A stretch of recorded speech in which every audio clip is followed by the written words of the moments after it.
ચાલો સરસ મજાનું ફૂલ બનાવો. શેના વિશે ભણીએ? હવે આપણે ભણશું કે પાણીનો આકાર કેવો હોય. હો, જો અમે ગ્લાસમાં પાણી ભર્યું તો એનો આકાર કેવો થઈ ગયો? ગ્લાસ જેવો. આપણે ગ્લાસમાં પાણી ભર્યું તો એનો આકાર કેવો થઈ ગયો? ગ્લાસ જેવો.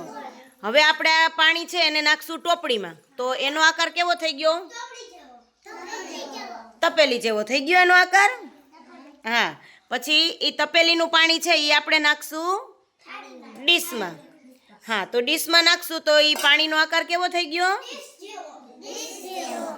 એટલે પાણીને આપણે જેમાં નાખીએ એવો એનો આકાર થઈ જાય. તમે એને વાટકીમાં નાખો તો એનો આકાર કેવો થઈ જાય? વાટકી જેવો. તમે એને મોટા તપેલામાં નાખો તો એનો આકાર કેવો થઈ જાય? એટલે પાણીનો ચોક્કસ આકાર હોય નહીં. એને તમે જે વાસણમાં નાખો એના જેવો એ આકાર પકડી લે. ચાલો તાલી પાડો.